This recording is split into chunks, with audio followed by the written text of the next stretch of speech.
Assalamualaikum warahmatullahi wabarakatuh.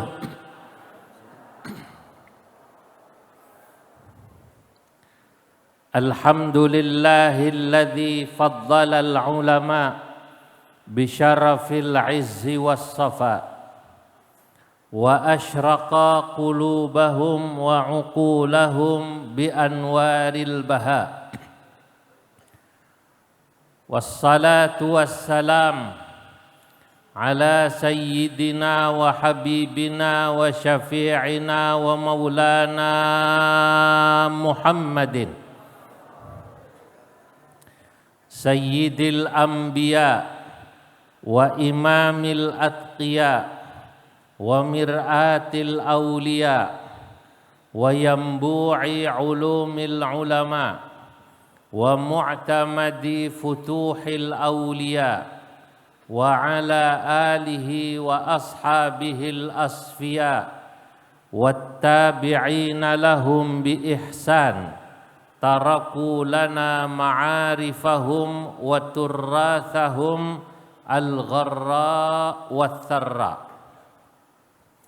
Amma ba'du, fa inna Allah ba'atha sayyidana Muhammadan nabiyyan wa rasulah wa arsalahu bil haqq syahidan wa mubashiran wa nadhira wa amara an-nasa bit ta'allumi wat tafaqquh wa man arada lahu khairan yufaqqihhu fid din wa rafa'a min sya'nil ilmi wal ulama wa ja'alal ulama warathatal anbiya wa idza kana la rutbata fawqan nubuwwah fala syarafa fawqa syarafil wirathah litilkar rutbah fayatabaran nas linaili dzalika syarafil azim fama aktsaral muta'allimina wal mutafaqqihin wa ma aqalla man wasala minhum ila darajatil alimil mutafannin wa ila martabatil mutabahhiril mutamakkin wa min haula'il afzad al-qalail asy-syaikh Muhammad Nawawi Al-Bantani wa syaikhana Khalil Bangkalan wa syaikhana Khalil Kasingan wa syaikhana Mahfud At-Tarmasi wa syaikhana Muassis Nahdlatul Ulama Mbah Hashim Asy'ari, Mbah Wahab Hasbullah, Mbah Bishri Sansuri, Mbah Badawi, ya, Mbah Mustalih, Mbah Hasbullah alladzi nahnu al-ana bi sadadi haulihim rahimahumullahu rahmatal abrar wa jama'ana wa iyyahum fi zumratil akhyar. Amin. Hadratal muhtaramin, para alim ulama, wabil khusus sayyidi wa maulaya Katib Am pengurus besar Nahdlatul Ulama Romo Kiai Haji Said Asrari dari Magelang, para masyayikh secilacap, wabil khusus dzurriyyah Mbah Badawi. Jadi saya jamak ini, kalau nanti ada yang tidak tersebut mohon maaf. Al-Mukarram Kiai Haji Imdadur Rahman, Kiai Haji Nasrullah Muhsan, dan para masyayikh yang saya tidak bisa menyebut satu persatu namanya, juga tidak lupa para pejabat yang hadir, TNI, Polri, sipil, ya, ada Pak Sekda, Pak Kepala Kemenak, juga yang lain-lain. Insya Allah semua yang hadir, para muhibbin, para santri, alumni Pondok Pesantren Al-Ihya Ulumuddin, semoga diberkahi Allah Subhanahu wa taala. Amin. Allahumma amin. Pada malam hari ini alhamdulillah Saya bergembira dapat hadir silaturahim di pesantren Al-Ihya. Saya pertama kali membaca pondok ini ketika saya kira-kira usia 15 atau 16 tahun. Saat saya masih nyantri di Mbah Sahal. Ketika saya sudah mulai seneng bahsul masail, di rumah itu ada keputusan munas alim ulama di Kesugihan Cilacap. Ayah saya itu pengurus NU, jadi saya membuka-buka, oh ada pondok di Cilacap Kesugihan namanya unik ya, Pondok Al-Ihya Ulumaddin. Ini pasti yang ngarang kiai, ngasih namanya saja keren ya. Banyak yang salah nulis ya, Ihya Ulumuddin atau Ihya Ulumiddin. Di sini enggak, Al-Ihya Ulumaddin. Kalau yang baru ngajinya Jurumiyah, Imriti, pasti mumet ini Pak. Al-Ihya Ulumaddin mumet ya. Ini Pak Sekda ini manggut-manggut ya nggak paham juga pasti kan.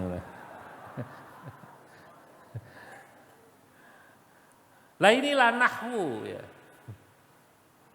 Nahwu itu semakin kita ngaji kitab semakin tinggi. Nanti dari Imriti ngaji Alfiyah. Dari Alfiyah nanti ngaji Mughnil Labibnya Ibnu Hisham atau An-Nahwul Wafi. Di sana nanti kita semakin tahu bahwa yang namanya cara baca nahwu itu banyak. Wong nahwu itu kata guru saya dulu kira-kira. Arah iso ngene, iso ngono, iso ngene. Nah, dulu ada kiai kok pada cerita dulu ya. Di Kajen itu ada almarhum namanya Kiai Faqihuddin Baydawi. Dulu bikin pusing anak-anak yang lagi seneng nahwu karena beliau kalau khutbah itu munada mudhof dibaca rafa. Mestinya kalau munada mudhof dibaca apa? Nasab ini. Biasanya kan ya Rasulullah, ini dibacanya ya Rasulullah. Asal khutbah niku ya Rasulullah. Santri-santri bingung, wis kowe nek sing maca kiai pasti ono dalile ora sama wantah gitu. Enggak usah kamu bantah. Nah itulah kenapa dulu ada ungkapan masyhur di kalangan orang Arab, orang itu semakin alim tahu banyak pilihan. Apalagi nahwu. Ini ngomong-ngomong tidak ada sound yang buat kontrol suara saya ke sini ya. Ini suaranya keluar sana, enggak ada ke sini sepertinya. Saya kurang bisa mengontrol suara saya ini. Enggak ada yang diarahkan satu ke sini? Ada. Nah ini bagian son. Nah ini agak enak ini. Ya. Nah, cek. Nah kira itu enak ya. Nah, saya ulangi dulu ada ungkapan ya di kalangan ahli bahasa Arab yang kurang lebih berbunyi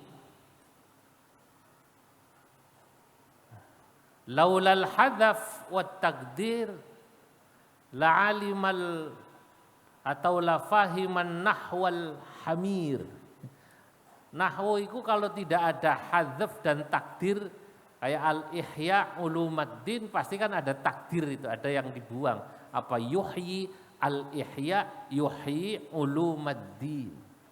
Pondok Ihya menghidupkan ilmu agama. Nah, kata ulama itu dulu orang Arab bilang laulal hadzaf wat takdir la fahiman nahwal hamiru. Kalau bukan tidak ada hadzaf dan takdir, oh ya himar yo ngerti nahwu. Anane nahwu angel itu karena kadang-kadang itu banyak yang hadzaf dan ditakdirkan, apalagi syair.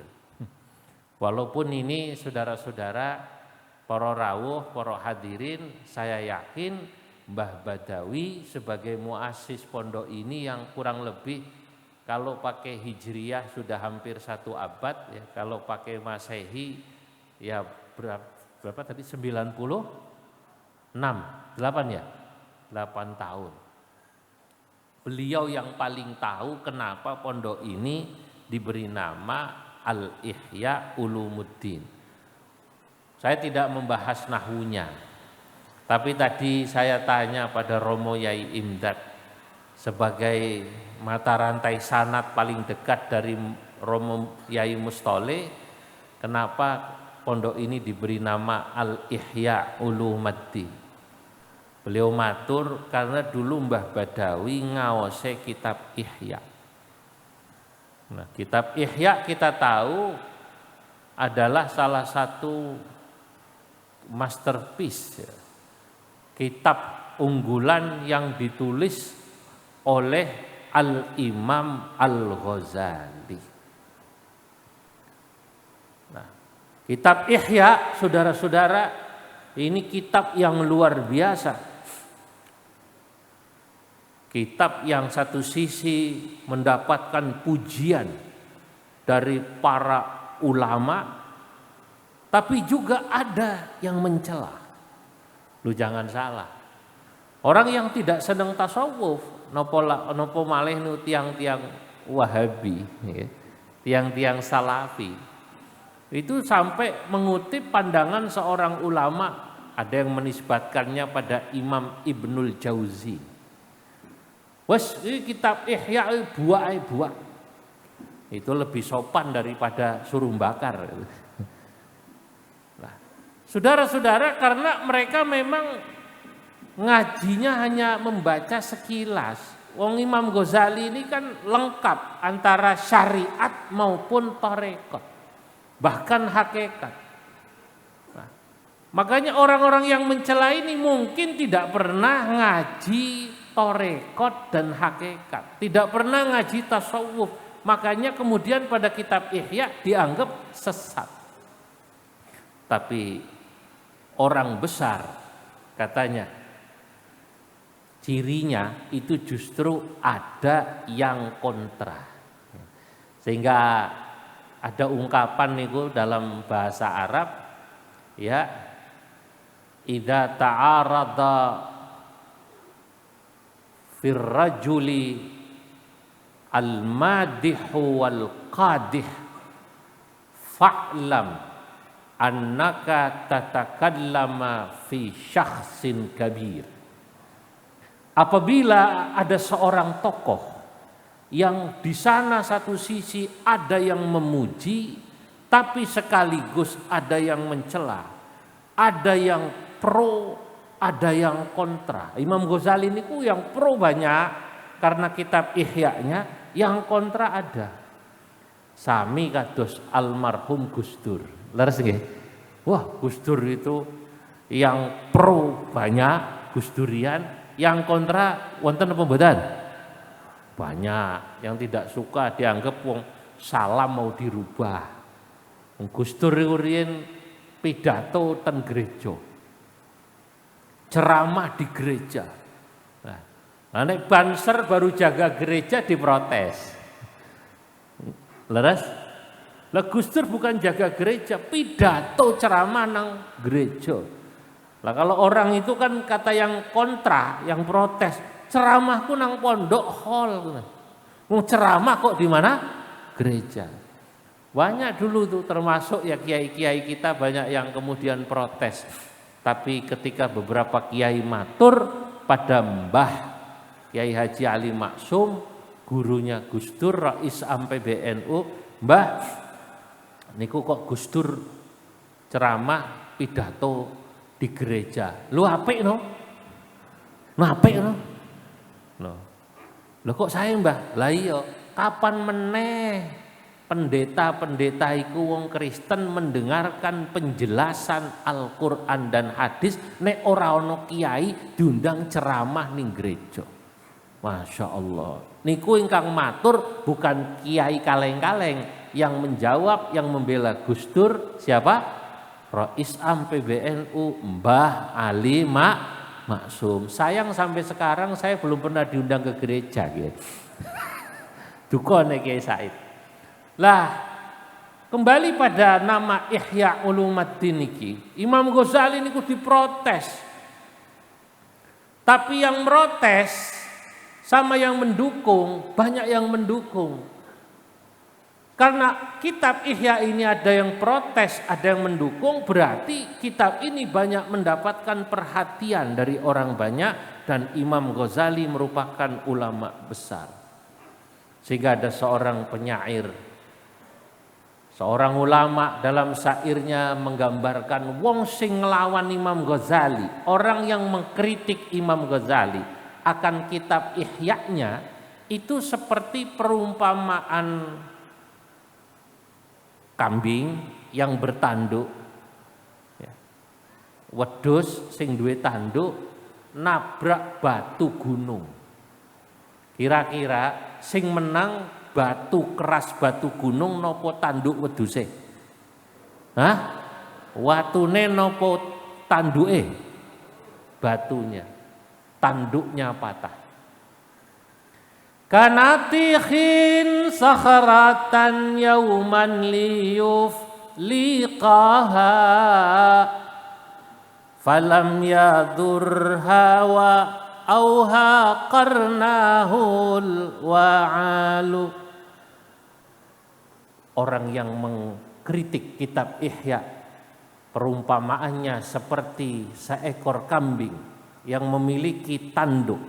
Kemudian kitab Ihya Imam Ghazali ini seperti batu keras batu gunung yang ditabrak dengan tanduk itu.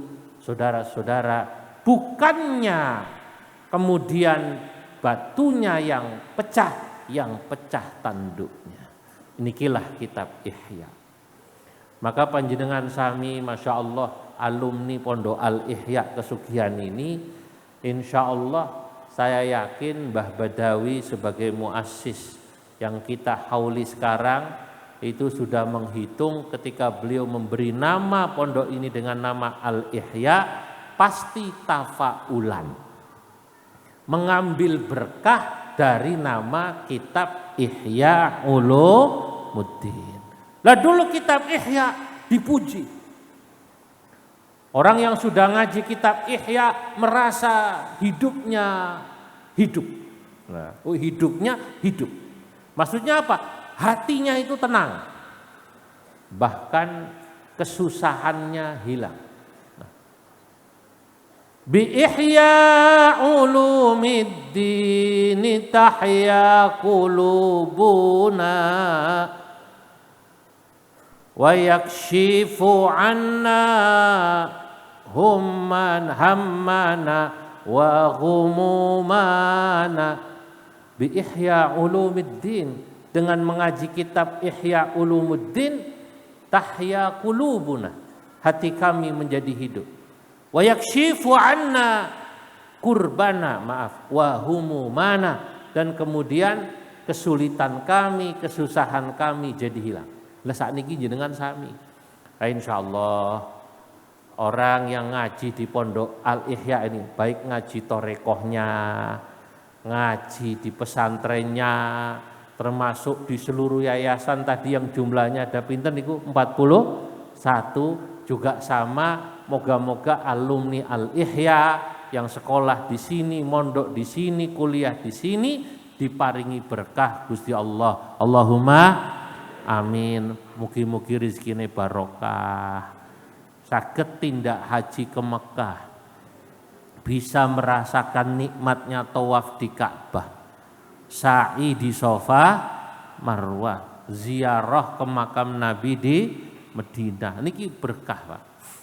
Lah, kitab Ihya, Pondok Al-Ihya memang sama kalau dari sisi artinya. Tujuannya menghidupkan ilmu agama. Kenapa kok harus menghidupkan ilmu agama? Nah, ini menarik. Imam Ghazali niku dalam kitab Ihya, dalam bab awal itu membagi ilmu sesungguhnya berbeda dengan cara pembagian kita zaman sekarang. Kalau zaman saiki kan dianggap ini ilmu agama ku sing bangsa dalil. Sing ana Qur'ane, hadise pasti ilmu agama.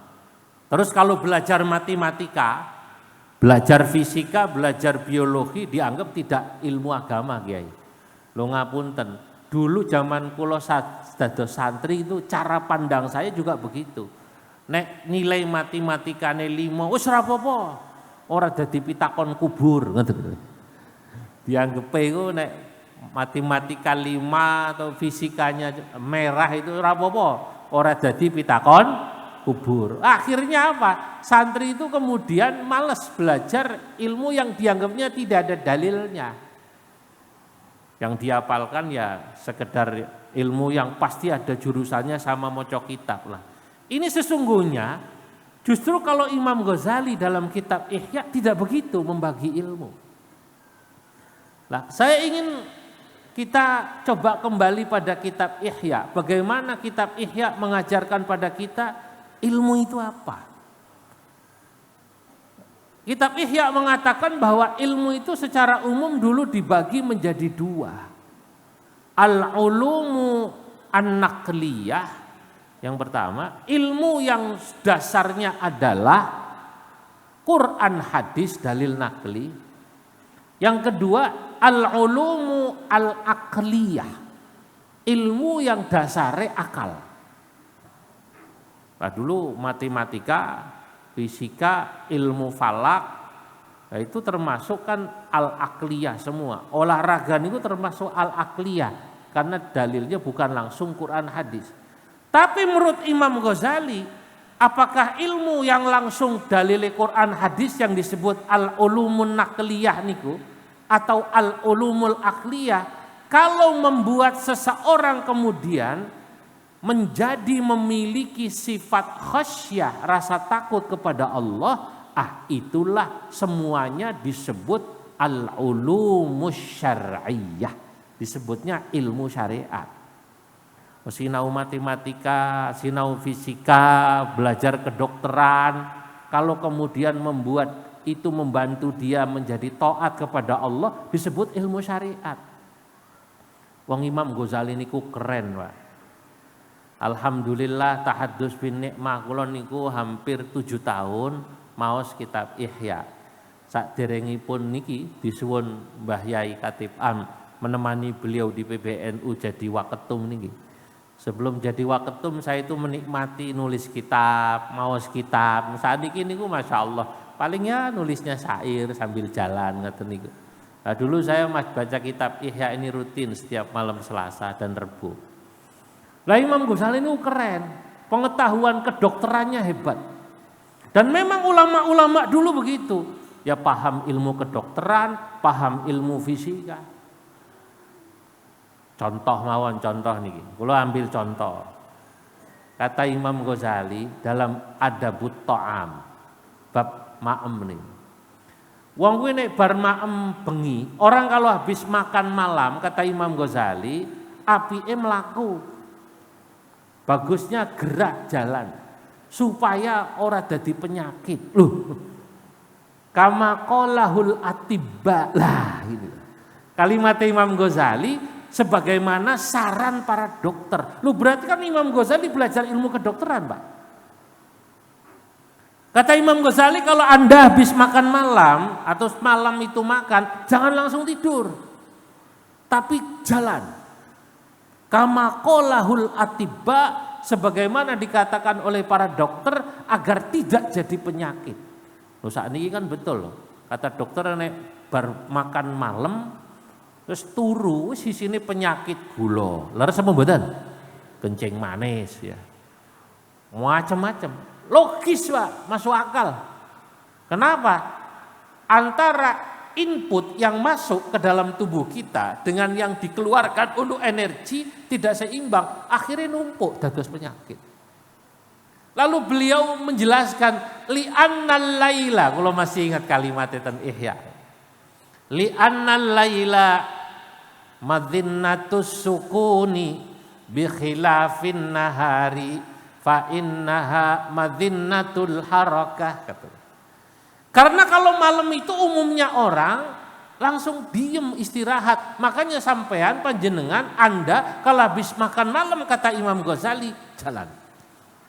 Ya 400 langkah, 500 langkah supaya ada pembakaran. Beda kalau siang. Kalau siang walaupun Anda misalnya tidak jalan pun, tidak olahraga pun, jenengan boten napa-napa. Kenapa?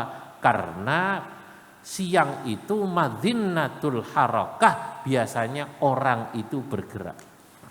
Kula niku kagum kalih kitab Ihya, kedalaman Imam Ghazali.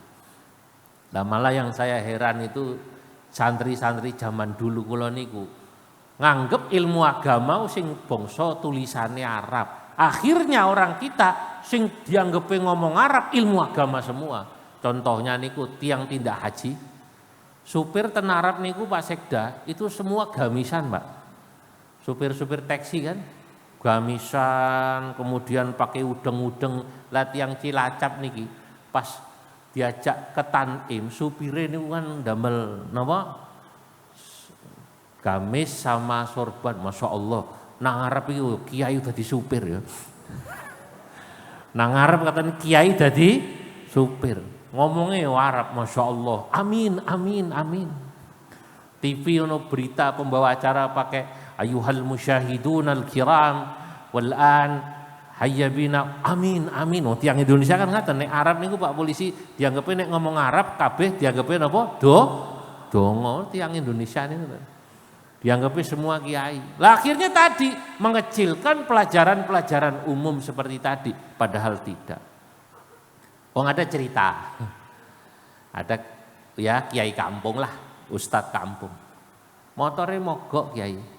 Lagi jalan motornya mogok. Saya ketemu santrinya. Santrinya itu ya kebetulan suka ngaji di musola ngeten niku. Di musola kampung, motore Pak Ustadz Mbah Yai ini niki mogok, kan kemudian sama santrinya ditawari. Kebetulan santrinya tamatan STM. STM-nya mesin. Sama pelistrikan itu. Ada apa Pak Kiai? Motor saya mogok. Oh, saya bantu Pak Kiai. Saya cek barangkali businya, barangkali apanya. Ora usah. Aku biasa ngene iki, biasane tak baca Fatihah, ping 7 ngono tawasul ila hadrati mos ora mlaku ngono. Ternyata dibaca ila hadrati ping 7 ya tetep mogok. Wong masalahe bensinnya telas. Masalahnya businya rusak. Nah ini contoh bagaimana ya orang itu kadang-kadang tidak memahami sesungguhnya ukuran ilmu agama itu apa. Ilmu agama itu tadi yang membuat dirimu bertambah taat padamu. Yang bahasane kitab Minhajul Abidin, ya Imam Ghazali dalam Minhajul Abidin, ya ilmu agama itu ilmu yang manfaat. Yang disebut juga kadang-kadang dalam hadis oleh Imam Ghazali niku, man yuridillahu bihi khairan yufaqihu fiddin. Faqih, pinter agama itu ya maksudnya orang yang kemudian ketika dia tahu satu ilmu membuat takut kepada Allah. Maka fikih, kata Imam Ghazali, kata fikih, ilmu fikih niku kata Imam Ghazali kalau zaman kuno itu maknanya sesungguhnya ya semua ilmu yang membuat orang menjadi takwa itu ilmu fikih. Nah, belakangan sekarang ilmu fikih diartikan lebih sempit. Itu man yuridillahu bihi khairan yufaqihu fiddin. Nah, Imam Ghazali, saya kembali kepada nama Al-Ihya Ulumuddin dan juga kitab Ihya Ulumuddin. Imam Ghazali niku hadirin para rawuh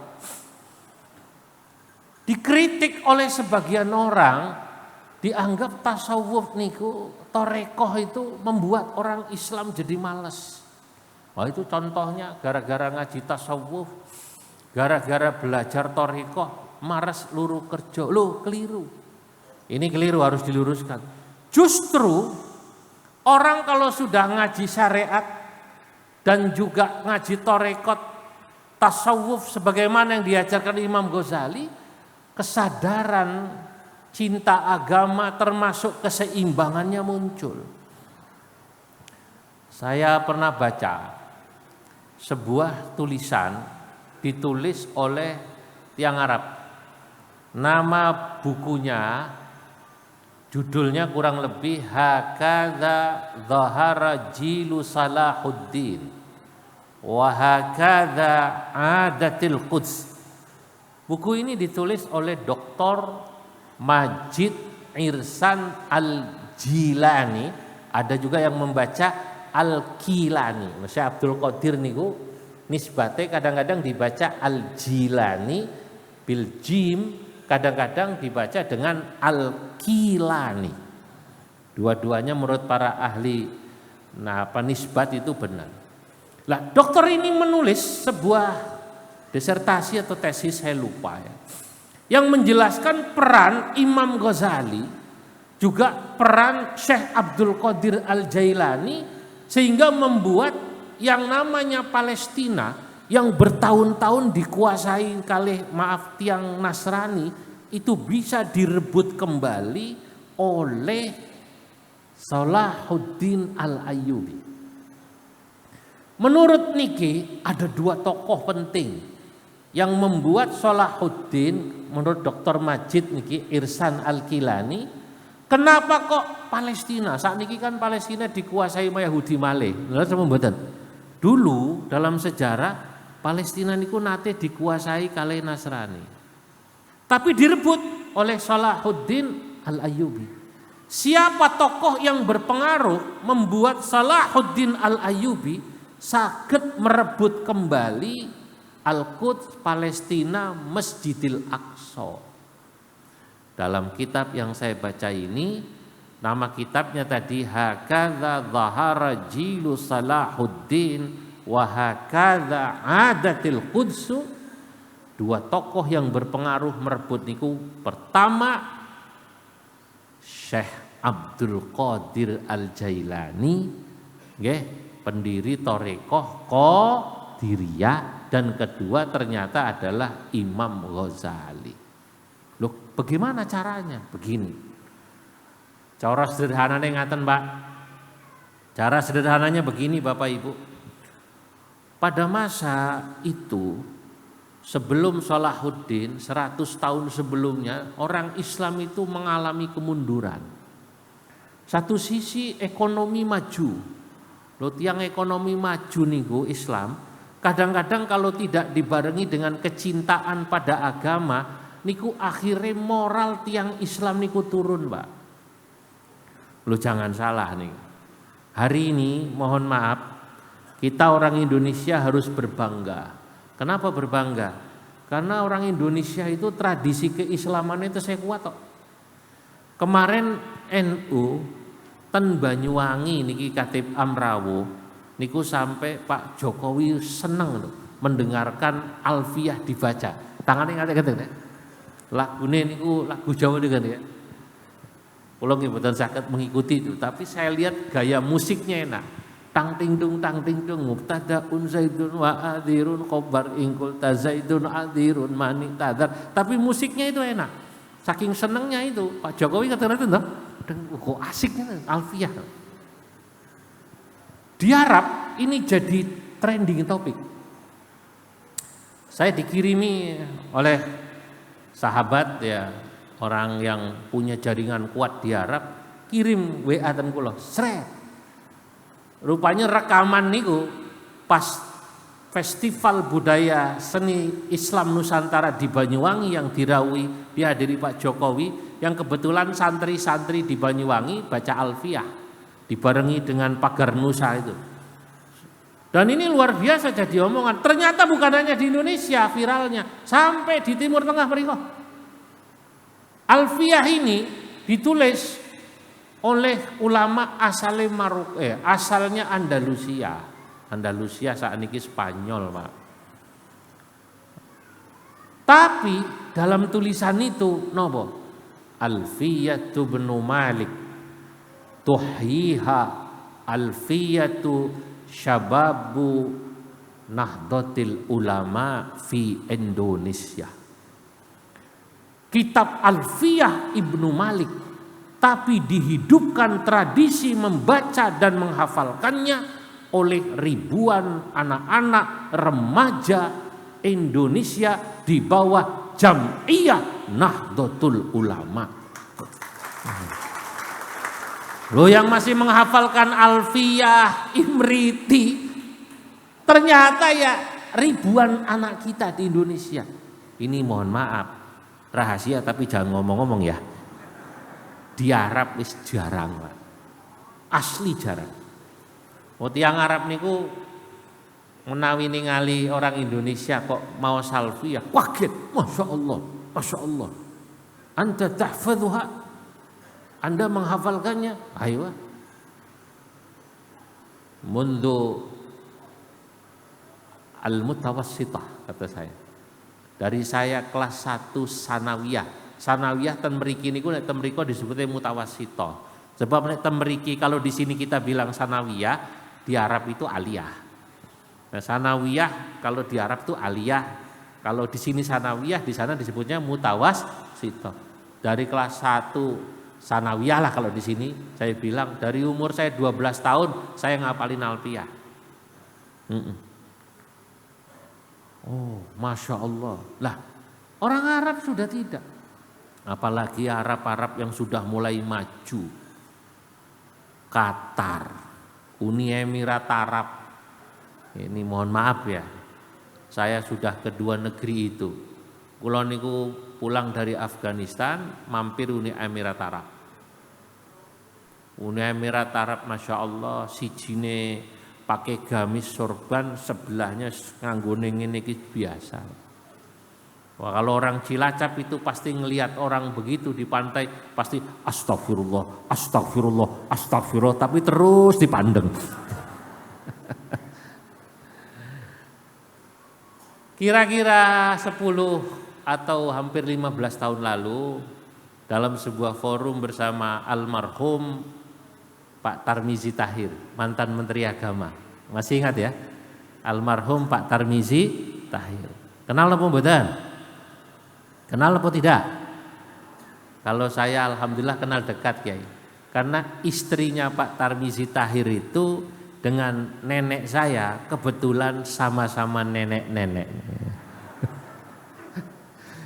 Dalam satu forum Pak Tarmizi itu sudah jadi menteri, selesai pensiun menteri jadi dubes di Norway. Kumpul kula sekitar 15 tahun lalu lebih. Waduh. Ternyata hadis Nabi niku ten Riyadhus Shalihin bener. Oh, itu kan ada hadis kan? Mal faqra akhsha alaikum.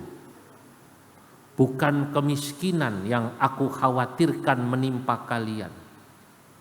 Akan tetapi walakin akhsha, yang saya khawatir kata Nabi, ketika dunia datang pada kalian luar biasa, fatanafasuha kama tanafasuha, kalian berlomba-lomba membangun dunia, lupa membangun agama. Memang ada apa, Kiai? Nah, saya manggil beliau ya sopannya Pak Kiai. Nah, beliau kan yang Muhammadiyah ya, Pak Tarmizi Tahir apa Muhammadiyah.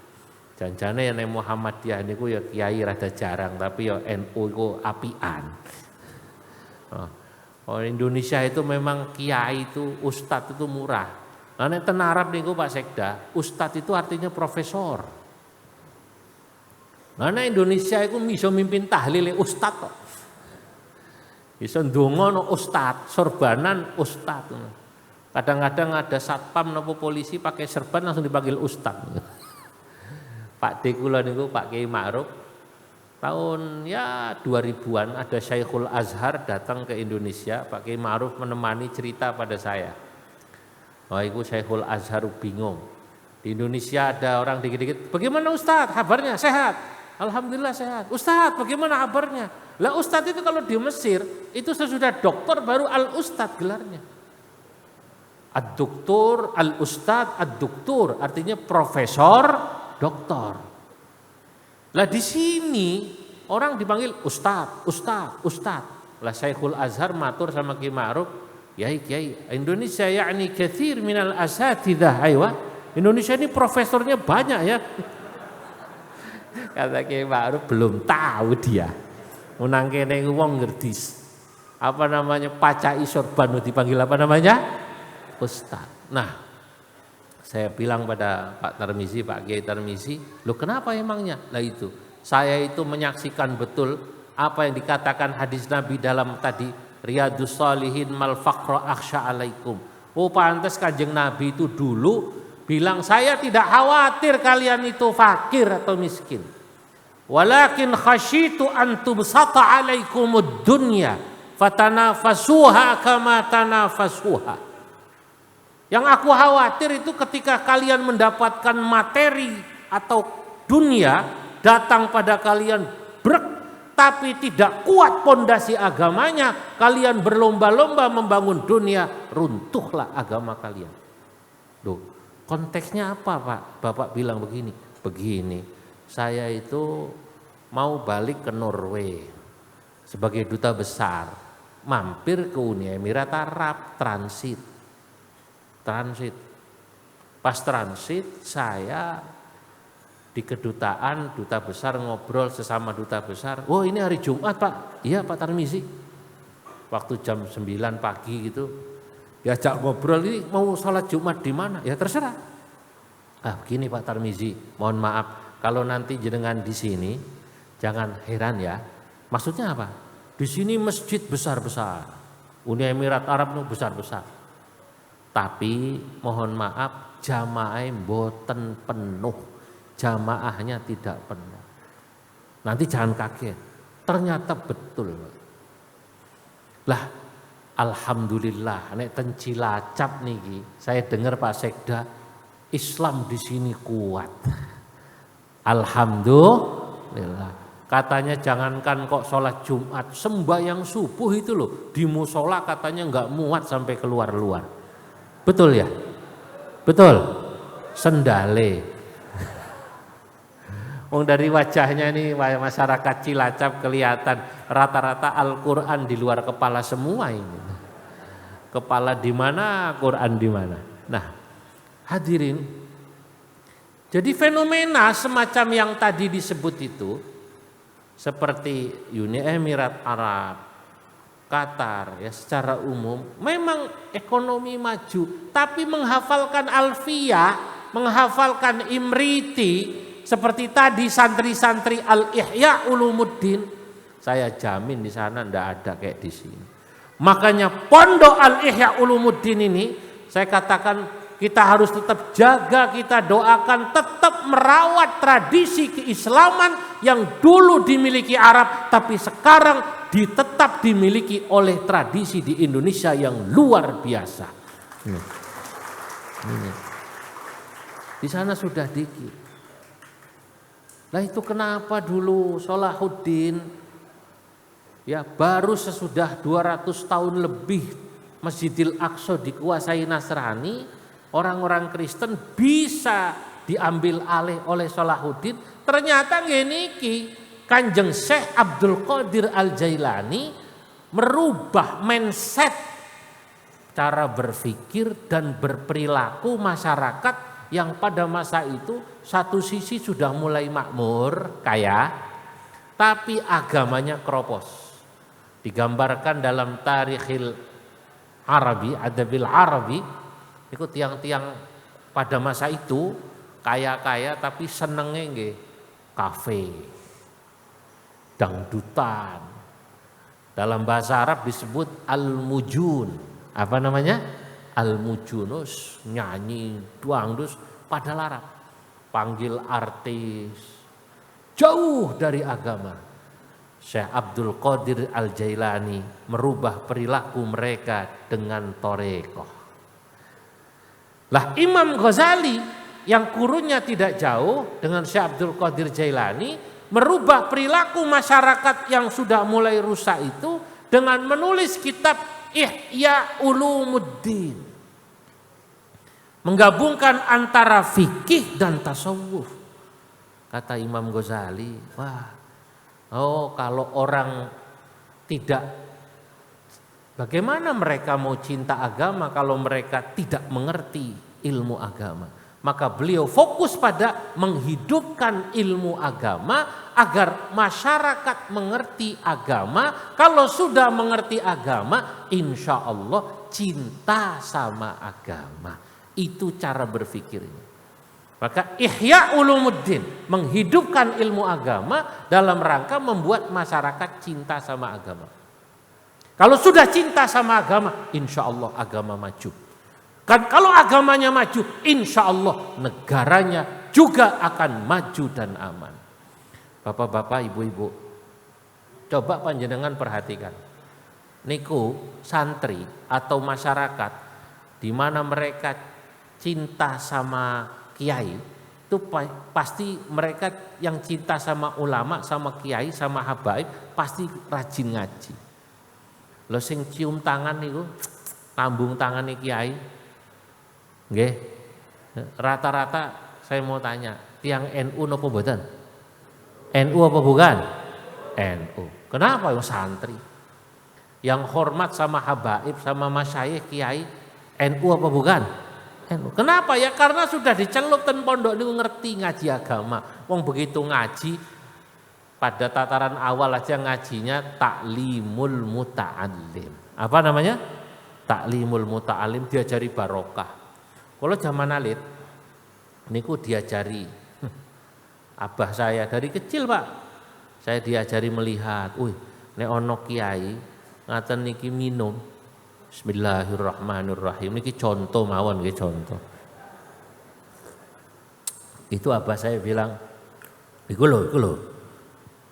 Nanti kalau kiainya sudah selesai, bekas minumnya kamu minum. Berkah. Napa? Berkah. Ini yang masih percaya begini itu santri. Dari mana ya taklim muta'alim itu? Bahkan ngapunten. Dulu saya bahkan dimintai bukan hanya bekas minum kiai. Minta diludahi kiai. Minta diludahi kiai. Umur saya sekitar 6 tahun, Pak Kiai Said.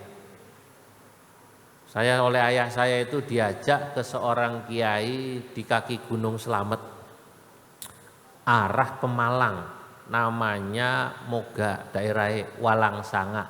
Di situ ada min auliyaillah namanya Mbah Nur Walangsanga Moga, masyhur.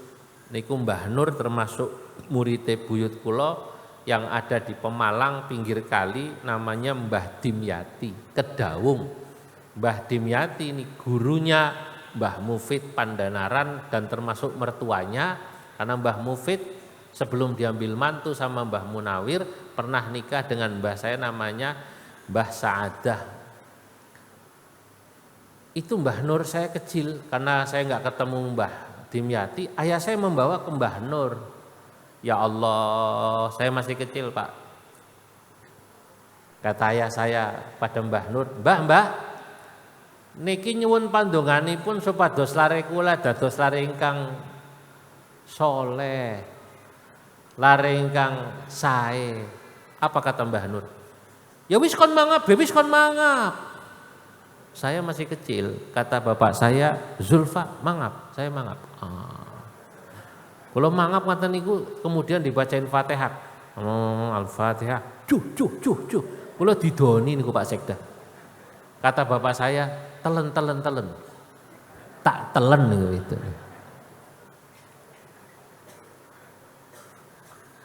Padahal Mbah Nur niku rokoke niku saeling kula niku mbako kelindingan. Lah yang percaya berkah ini siapa? Santri. Walhamdulillah, Pak. Sering didoni kiai, sering minum bekas kiai. Kula niku dari kecil ya delalah mondok betah. Loh sekarang itu mondokin anak susah loh, Pak. Betul apa tidak? Orang tuanya mau, anaknya belum tentu mau. Lu sering saya dengar itu. Orang tua nganterin anak ke pondok pakai Mas Rahno. Pak Yai saya pasrah anak saya. Nggih, gitu.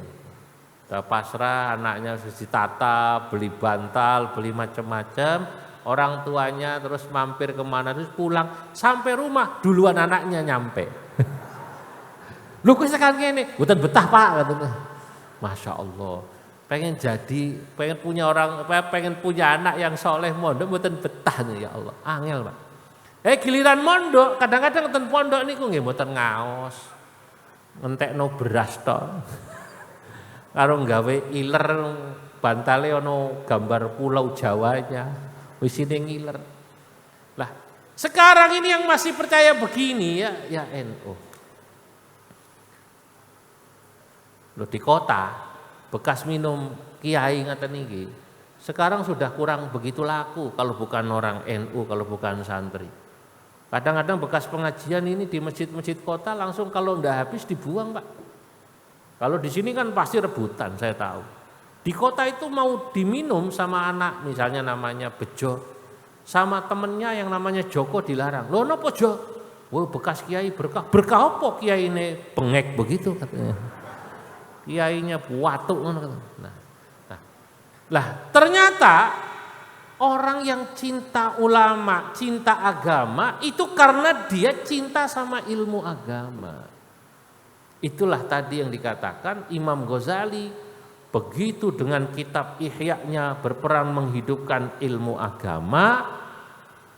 Kanjeng Syekh Abdul Qadir Al-Jailani berperang membangun rohani masyarakat yang tadinya sangat materialistis, duniawi, orang Islam terus kuat. Zaman sebelum ini, sebelum Syekh Abdul Qadir dan Imam Ghazali, orang kalau diajak berjuang model Banser ini mboten purun, apalagi kok mempertahankan negara ya lalwaton mboten purun. Kalau perang lawan pasukan salib zaman itu, yang kaya paling kue sing mangkat, nggak mau dia Pak. Akhirnya Islam kalah. Nah, makanya hadirin, saya hari ini malam ini memang ingin ya berbagi tentang apa yang saya baca tentang makna Ihya Ulumuddin. Dan ini sesungguhnya bagian daripada kekayaan ya Indonesia dan khususnya kekayaan organisasi yang dimana kita semua insya Allah yang hadir ini ada di dalamnya, yakni Nahdlatul Ulama. NU ini adalah organisasi yang sampai sekarang insya Allah tidak akan kehabisan kader-kader ulama. Kenapa? Ya karena pondok. Selama ulamanya masih ada di pondok mengajarkan ilmu-ilmu agama, selama itu juga Indonesia dan Nahdlatul Ulama tidak akan pernah kehabisan kader-kader ulama, saudara-saudara. Ini. Nah, rencang kula niku tiang Muhammadiyah. Bapak-bapak kan sering dengar saya sering diundang dan Muhammadiyah. Sami kados Khatib Am niki. Saya belasan tahun ngajar di Muhammadiyah. Ya, awalnya orang-orang itu yang belum tahu loh kenapa ngajar di Muhammadiyah, kapan lagi saya NU bisa menjelaskan NU sama Muhammadiyah. Betul apa tidak? Loh tiang Muhammadiyah itu sesungguhnya kalau diajari Pak, itu ya kalau ngerti logis nurut Pak. Sing maune mboten purun tahlilan purun. Tadinya ndak mau hadir acara hol-hol ngaten niki purun. Nah, bahkan saya pernah buat acara hol di rumah saya yang bicara Pak Kiai Ma'ruf Amin, Pak Kiai Said Agil Sirat, tiang-tiang Muhammadiyah hadir hol nggih sampai malam kados panjenengan iki. Kenapa mereka mau hadir? Kenapa mereka mau muludan rawuh itu pakai baca asyraqal? Karena sudah diberitahu muludan ini loh dalilnya, hol dalilnya ini, tawasul dalilnya ini, manakib dalilnya ini. Kalau mereka dengar, mau Pak. Nah, tapi saya juga diam-diam mengambil sisi positif dari Muhammadiyah. Iya. Yang Muhammadiyah niku terkenal gampang baris, susah kumpul. Kalau orang NU gampang kumpul, susah baris. Apa maksudnya? Kalau orang NU gampang kumpul, lo nek kon hadir hol ngaten niku wah puluhan ribu. Tapi susah baris artinya seringkali diajak menata organisasi berjamiyah rapi manajemen sulit, kecuali PCNU Cilacap ini termasuk yang hebat Pak. PCNU Cilacap ini yang namanya NU yang plus ini. NU yang top. Bagaimana tidak Pak Sekda? Wong koin NU-nya saja setiap bulan sekarang sudah 1,6 miliar. Bahkan tadi ketuanya Pak Kiai Nasih matur, kita punya target 1 tahun PCNU Cilacap akan mengumpulkan 30 miliar. Kalau sudah sampai target setahun 30 miliar koin NU-nya, maka insya Allah NU Cilacap mau bikin rumah sakit yang bagus, kampus yang bagus, tidaklah sulit. Nah, saudara-saudara, kembali pada tadi, teman saya yang Muhammadiyah niku, piyambake sanjang waktu bareng dengan saya ke Afghanistan. Orang-orang itu ya ngalem Muhammadiyah, saya ini orang Muhammadiyah. Al-Dialem, kampusnya besar, rumah sakitnya besar, tapi jujur saya sebagai orang Muhammadiyah iri sama NU. Loh kenapa Pak Dr. Imam, kata saya. Lah iya ya. Ya kan Muhammadiyah sebenarnya organisasi keagamaan, didirikan oleh ulama. Tapi sekarang jujur Muhammadiyah itu ulamanya tidak seperti di NU banyaknya. Itu kita harus akui. NU itu tidak pernah habis ulamanya. Kenapa? Karena NU didirikan oleh pesantren, ulama-ulama pesantren, dan selama pesantren-pesantren ini masih hidup, termasuk pesantren Al-Ihya, maka selama itu pula ulama tidak akan pernah habis. Nah, jenengan mau tahu berapa sekarang jumlah pesantren NU? Pesantren di seluruh Indonesia, Pak Sekda, Pak Kapolres, Pak Dandim, ada 34.000 di seluruh Indonesia. Ini yang laporan itu Direktur Pontren, ya, Profesor Dr. Kiai Haji Waryono Abdul Ghafur, kebetulan pengurus RMI PBNU. Dalam satu kesempatan kula nate tanglet, berapa Pak pondok pesantren di Indonesia? Wanu Yai, sekarang ada 34.000. Oh. Dari 34.000 itu yang NU berapa? 32.000. Jadi 90 sekian persen pondok pesantren di Indonesia itu NU, Nahdlatul Ulama. Nah itu ukurannya apa itu? 32 itu. Yang itu 32.000 itu yang sudah daftar ke Kemenak, yang mata pelajarannya, kitab-kitabnya semua NU. Itu sesungguhnya kiai yang asli pondok NU lebih dari 32.000. Loh, kenapa lebih? Ya itu kan karena ada sebagian kiainya tidak mendaftarkan karena satu alasannya bisa karena kiainya ikhlas. Wes ora usah daftar ning Kemenak. Apa adanya saja lillahi ta'ala. Ono sing ikhlas ngoten niku. Ada yang kedua, kiainya enggak berani daftar ke Kemenak karena di pondok yang kedua ini ada istri kedua. Kalau didaftarkan nanti istri pertama jadi tahu konangan bojo pertama jadi bubar. Lah, apa kelebihan pondok-pondok NU dan ulamanya? Nah, ini saya memperhatikan NU dan ulamanya niku salah satu kelebihannya sejak dulu. Sejak dari tadi orang-orang yang saya sebut namanya. Syekh Nawawi, Syekhona Khalil Bangkalan, Syekhona Khalil Kasingan, Syekh Mahfud Termas, Syekh Soleh Darat, terus ya sampai termasuk Mbah Badawi mriki. Salah satu kelebihan ulama NU itu apa?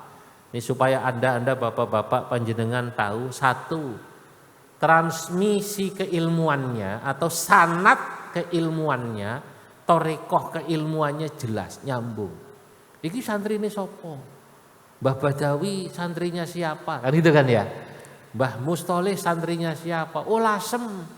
Oh Lasem. Lasem itu dari mana ngajinya? Lasem dari sini di Mekahnya dengan ini. Itu nyambung Pak. Sehingga pahamnya itu jelas. Paham Ahlus Sunnah wal Jamaah. Ahlus Sunnahnya yang sekarang ini kita ikuti Ahlus Sunnah wal Jamaah NU itu An-Nahdiyah. Kula niku sering menyampaikan NU itu sudah pasti ahlus sunnah wal jamaah aswaja. Tapi ada orang mengaku aswaja belum tentu NU. Lah bedanya apa? Lah ini Pak. Orang salafi wahabi sing mengharamkan tawassul iku ngakune ahlus sunnah wal jamaah loh. Ngakune aswaja. Makanya sekarang hati-hati banyak pondok-pondok di kampung-kampung. Ya dari sana, dari Arab itu bantuan Arab Wahabi. Biasanya pondoknya gratis kiai nggih. Pondok tahfidz gratis. Tapi memang mereka itu beda dengan kita. Satu, toleransinya kurang. Kedua, kurang begitu menghargai pada tradisi dan budaya. Kaku karo budaya niku kaku. Nah NU-an mboten. NU jangankan kok alfiyah dilagokno Jawa itu. Jangankan kok alfiyah. Lawang NU niku selawatan mawon ya termasuk berjanji niku di lagu Sunda nggih enak, di lagu Jawa enak, di lagu Sumatera itu loh enak. Kalau niku pas kapan hadir muludan itu kok selawatannya kok setengah Jawa setengah Cina Kiai. Saya dengarkan kok enak ya. Ya Badratim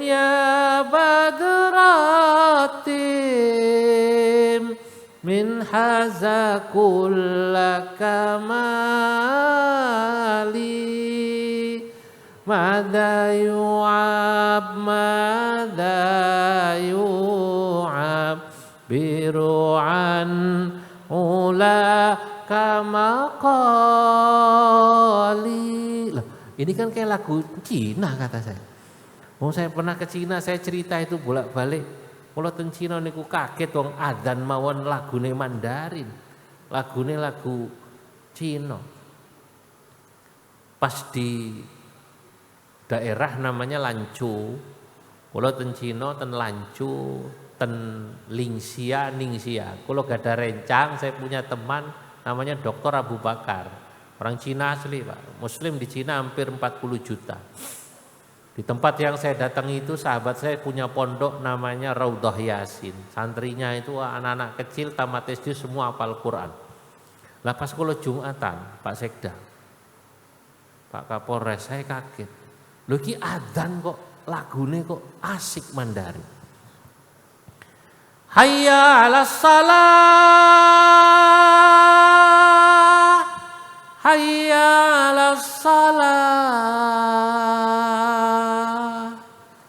hayya 'alal falah,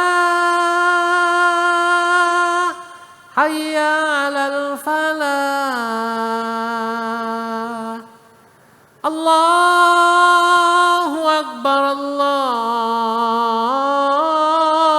akbar, la ilaha illallah. Saya itu mau ketawa takut kualat. Tak tahan, kok asik iki adzane kata saya. Jangan-jangan orang Cina ini kalau pas baca asyraqal lagunya lagu Jet Li. Begitu bangun asyraqal, ya Nabi salam alaik, plung plung plung. Ya Rasul salam alaik, plung plung plung. Nah, kalau NU melihat begini ini nggak aneh Pak. Aswajanya. Kenapa? Kata saya dalam kitab yang saya tulis, Al-Manzumatun Nawawiyah wal Khasa'is An-Nahdiyah, yang NU niku soalnya tidak kaku memahami nas. Da'il jumuda fin nususi wa'laman taghayyural urfil ladzi marraz zaman. Saya matur begitu dalam kitab saya. Wal hukmu dawruhul ilal wujudan au adman wala taqbal ta'assufan rawau. wal ibratul jauharu fi syariati wa laysa bil madhari bil alfadhi fil qadiyati. Kata saya, ulama NU itu melihat sesuatu dilihat ilatnya. Apa itu? Oh, itu kan hanya lagu, isinya tetap sholawat. Apalagi memang itu sudah tradisinya. Kemarin orang Jakarta itu sempat ketika ada orang baca Quran lagunya agak Jawa itu, wow rame Pak.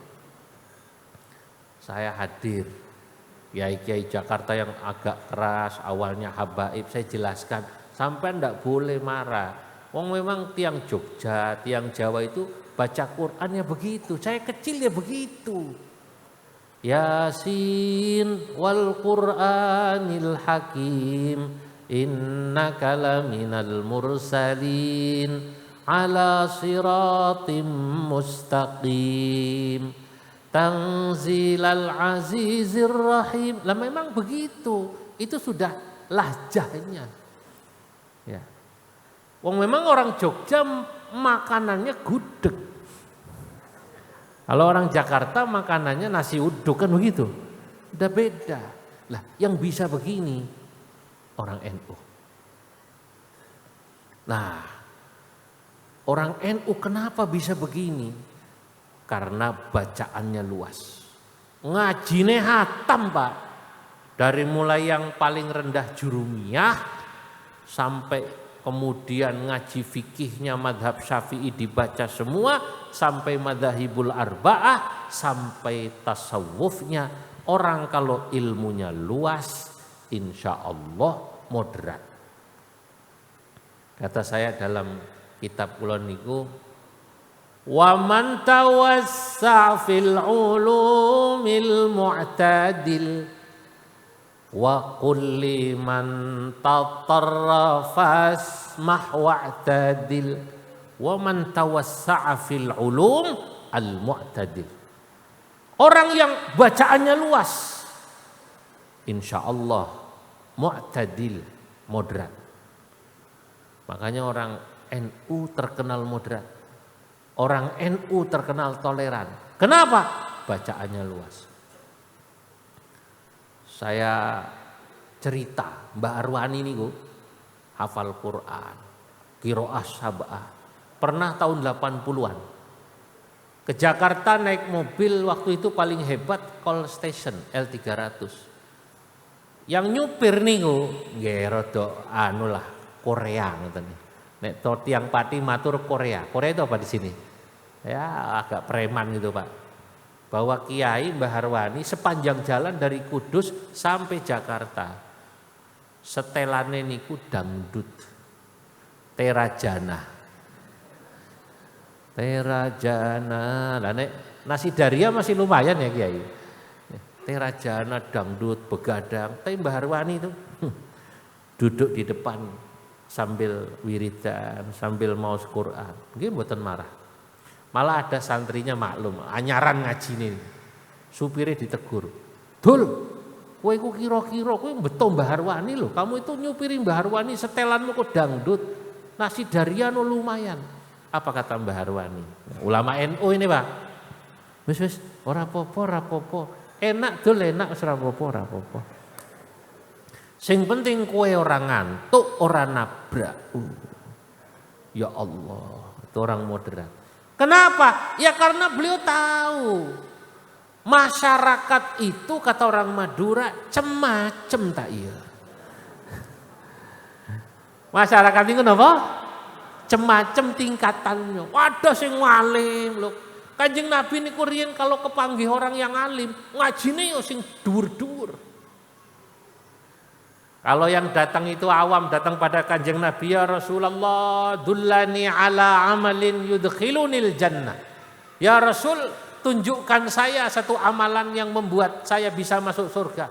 Wis salat 5 waktu wis apik, mlebu swarga wis. Datang lagi yang lain, sing ringan-ringan. Kenapa? Nabi tahu orang ini baru mulai ngerti agama. Kalau langsung dikasih pelajaran yang berat, bubar le. Wah Islam mau angel ngene yo. Opo-opo kok bid'ah, opo-opo ora oleh, kan gitu kan? Nah, ulama-ulama dulu lihat gitu. Tapi nanti kalau yang datang sudah seperti sahabat Abu Bakar, sahabat Umar dan lain-lain, maka ngajine levelnya dhuwur. Ngaten begitulah sama, ulama NU bisa menempatkan sedang bicara dengan siapa. Nah, karena ini majelis hall, diskusi ini yang ringan-ringan Pak, ngaji ini ringan. Nah, Mbah Kiai Said Asror ini kalau halakoh fikih peradaban, bahasa sing rada dhuwur-dhuwur, sampean pasti nggih manggut-manggute ora paham. Lah NU itu ya ulamanya level-level, jamaahnya level-level. Lah ulama yang berat-berat ya seperti dulu tahun 89 ya. Di Kesugihan ini dulu almarhum Gus Dur pernah membuat seri halakoh. Dulu namanya kontekstualisasi kitab kuning. Seingat saya itu. Tahun berapa? 89. Sekarang Gus Yahya ketua umum kita dan Rais Am kita, Katib Am kita ini Kiai Said Asrori membuat seri halakoh yang lebih banyak jumlahnya daripada zaman Gus Dur. Gus Dur dulu paling hanya Pesugihan, Pondok Kulo dan kajian mereka Mbah Sahal. Sekarang 250 titik se-Indonesia. Diskusinya apa? Rekontekstualisasi fikih siasah. Sing bangsa sasi-sasi kata niki bangsa mbah-mbah pasti wangel kok sasi-sasi, aku ngertine terasi. Yang dibahas sudah lain lagi Pak, tentang bagaimana negara bangsa, rezim perbatasan. Wah, jenengan pasti mumet. Kalau dalam halakoh itu NU membahasnya yang hadir dianggapnya pinter-pinter. Karena sekarang dunia ini sudah berubah. Ya.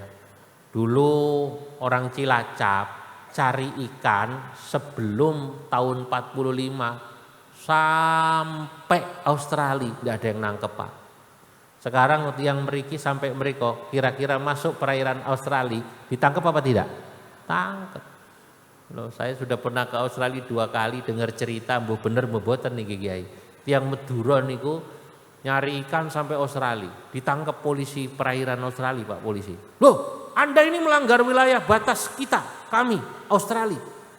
Ini laut Australia. Loh kata siapa? Ini laut Tuhan katanya. Kata orang Madura. Anda mencuri ikan kami katanya. Loh kata siapa? Ini ikan Sumenep lari ke sini saya kejar. Madura dilawan. Lah, NU ini ya kalau yang ngaji pinter-pinter ya bangsa halakoh tadi. Kontekstualisasi kitab kuning. Zaman Gus Dur tahun 89 ten Pondok Meriki Kesugihan itu Gus Dur mengajak bagaimana kiai-kiai itu mulai dalam berbasul masail beristimbat menggali hukum dari qauli ke manhaji. Sehingga kalau basul masail tidak selalu mauquf karena ngambilnya manhaji. Lah ngaten iki mboten diterangkan di pengajian umum kecuali sekilas. Saya hanya ingin ceritakan bahwa NU ulamanya keren-keren. Jadi kalau Anda semua menjadi warga NU, bangga kepada NU yang sekarang berumur 1 abad, sudah seharusnya kita semua bangga menjadi warga Nahdlatul Ulama. Iya. Kenapa? Karena Nahdlatul Ulama, ulamanya luar biasa. Di seluruh level ada. Kiai suwo wonten. NU Kiai suwo kadang mboten. Wah, kathah. Suwuk ngene tak suwuk cuh waras. Kiai sing alim-alim bangsa halakoh ngarang kitab kata sing kados panjenenganipun Katib Am yang di panggung gini ya kata. Nah, ini kelebihannya. Dan ini yang membuat kemudian ulama kita karena keluasan ilmu kelebihannya membuat Indonesia ini sekarang menjadi perhatian dunia. Saya katakan Nahdlatul Ulama dalam resepsi 1 abadnya telah mencuri perhatian dunia. Kenapa? Karena ternyata Islam Nusantara ini menjadi teladan bagi peradaban dunia. Bagaimana yang mayoritas Islam di Indonesia ini Islam Nusantara itu Islam Indonesia, bisa mengayomi minoritas-minoritas yang ada di Indonesia. Orang Kristen, orang Hindu, orang Buddha, siapapun yang tinggal di Indonesia merasa nyaman. Ini dunia sekarang sedang memperhatikan kita. Bahkan mereka berebut, bahkan bahasanya ya bukan berebut. Mereka minta diundang hadir ke acara Muktamar Fikih Peradaban sehari menjelang resepsi 1 abad nanti tanggal 7 Februari. Mereka minta diundang. Kalau di WA, ditelepon, minta diundang. Kata saya, Masya Allah, berarti NU ini adalah jam'iyah mubarakah.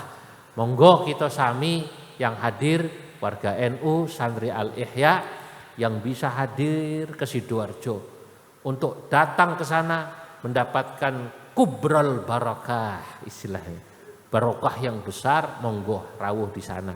Yang tidak, monggo doakan supaya Nahdlatul Ulama, pesantren-pesantrennya, ulamanya termasuk Pondok Al-Ihya senantiasa dijaga, diberkahi Allah Subhanahu wa taala. Tidak terasa sudah 1,5 jam saya di sini. Ngapunten kalau kepanjangan, mohon maaf nyuwun duka dari Khatib Am. Kula niki tadi sudah rembukan kata Khatib Am, saya tiap tahun ke sini sering ngaji. Beliau datang kepada sepupunya di sini, garwo Nyai Imdad, sepupu beliau. Kalau tidak diperintah saya tidak berani. Tanfidiyah itu bawahannya Suriah. Supremasi itu di NU itu di Suriah. Supaya kita tahu, karena memang Suriah itu ulama. Sekian dari saya, mohon maaf atas segala kekurangan. Wallahul muwaffiq ila aqwamit thariq. Wassalamualaikum warahmatullahi wabarakatuh. Waalaikumsalam warahmatullahi wabarakatuh.